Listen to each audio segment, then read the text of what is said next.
Hello and welcome to the show. We start this week's FailRace episode on GTA 5 with Inferno the Fox trying to take out some baddies. Now, the baddie's car ends up being rather helpfully parked, yes, directly on a train line. Turns out, you don't necessarily have to do all that much when the train is going to do all the work for you.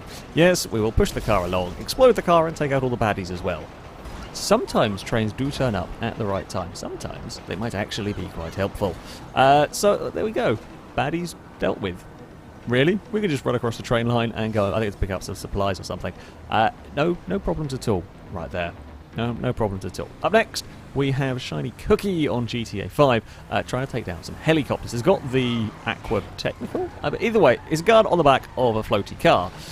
The problem is the boat engine, well, that might be a little bit stuck. So if you're reversing it, trying to turn it around, just bump it over the barrier, and it's now wedged. I've played a lot of GTA, and while yes, you could free that car with a vehicle could shunt it, or a boopy gun could shunt it, I've never actually seen the boat engine manage to get something stuck. Adder up next on Just Cause 3 is doing a wheelie when the floor forgets to load, and off goes the bike. Now, falling through the floor is something that can happen when it comes to games. Does not normally happen in this manner. I mean, this is the AI being affected as well by all of it. It's a slightly odd one. It's like kind of some of the textures are loaded, some of them aren't. It's just the world is in a little bit of a peculiar state, shall we say, and the floor doesn't really exist, and a few cars are falling through it. Welsh Toast up next on MotoGP 20 with a bike that's going to take out most of the back end of the field. That's a whole load of riders that have fallen over in all of that. I don't quite know what caused the crash at the start, whether it was an AI or a player crash that starts the crash up at the front, but things go wrong. They high-side it, they flip it over, the bike just rolls across the track, and we're playing Skittles at this point. The bike we're riding on board with here somehow amazingly avoids the worst of it, but that's a big wreck. That is a load of bikes out of that one. Black and Red up next on Dangerous Driving is trying to take down an AI vehicle, ends up wheeling, glitching, flying, and we're off the map now. Yet that's not the place. That is not the place that you want to end up having your vehicle. Yeah, that's like the wrong side of the map. There is no way to be getting back into that one whatsoever. You're just going to be stuck. You can bump into the walls, can reverse, but until eventually it actually wrecks out and then will get reset. It's quite the flight, actually, to end up in there. Tomcat up next on Wreckfest is playing the Demo Derby. This is the more, I think, one of the newer Derby arenas. It's quite a cool arena, quite an interesting arena. Has a head-on collision with something, gets rolled over, wants to try and get out of there, so goes for a reset. I mean, to get out of there, unfortunately, just a smidge too well, as the vehicle will fall through the floor. I mean, it's up to 300 kilometers an hour, going almost 200 miles an hour downwards. Gravity is winning. That's not going to come back. Tsunami Pizza on Wreckfest. Crash Canyon here. Always a hectic, mad race, this one. A limo is getting held up by a motorhome. The player jumps and lands on top of the limo before being carried along and deposited on their roof at the corner. Now, we've seen car hats before in various games. Forza has quite a few of them. Wreckfest a little bit rarer, certainly for a car hat to carry this far. Along the track is quite impressive, I must say. We're going to just, all the way to go. I wonder how far it would have got had it not smacked into the harvester. Certainly had it not been a quarter almost immediately. It's pretty damn well balanced. Crossbowman on SnowRunner. Yes, we've got the SnowRunner clip starting. Oh, I love SnowRunner, but it is interesting, that is for sure. They go to the jump off the edge of the airport runway. Now, one of these trucks has landed the jump as you would expect. One of these trucks has not. I don't quite know what's going on with all of that, but it is safe to say it is not very happy at all.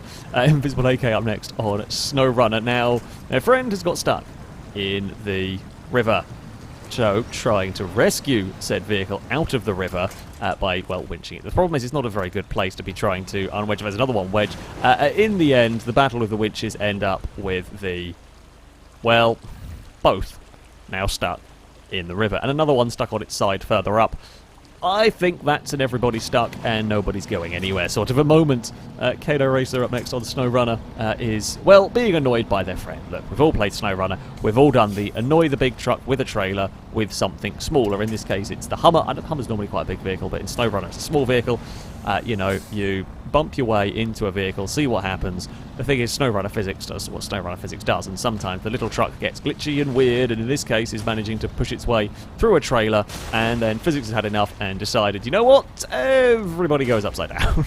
Well, I say everybody. The truck is upside down, the trailer is upside down, the Hummer is completely unaffected by all of this. Because of course it is, because this is SnowRunner. This is SnowRunner where nothing always makes sense. Nothing, yeah, you know what, we'll go with that. Doesn't always make sense. There was a little bit of a bump from the Hummer, and like a good friend, while pissing around initially, we'll recover the truck that is stuck on its side. Ah, SnowRunner physics.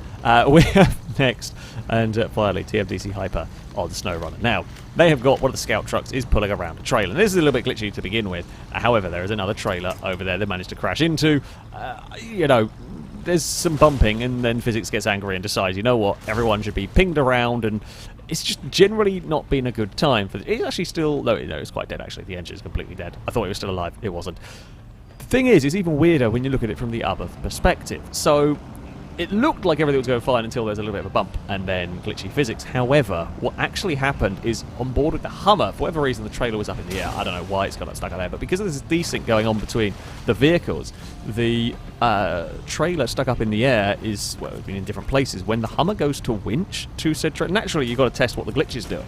So the Hummer goes to winch to the trailer. It's as soon as this winch is connected, the game realigns where the trailer is, and that's what causes Hyper's truck to freak out and fly through the air and end up in all sorts of bits and pieces. Yeah, trailers are dangerous. Desync is dangerous. Trailers are very dangerous. SnowRunner has some curious physics, that is for sure, when you're online and you've got winches, and things can go a little bit awry, but it's very, very funny indeed. That, though, is going to be it for this episode. As ever, if you have clips you'd like to submit to this series, you can via our forums. There is a link in the description. At the very top of the page is the FailRace clips and mission section, and there you can find all of the rules and how to submit them. That, though, is going to be it from me. Thank you all very much for watching, and until next time, a goodbye.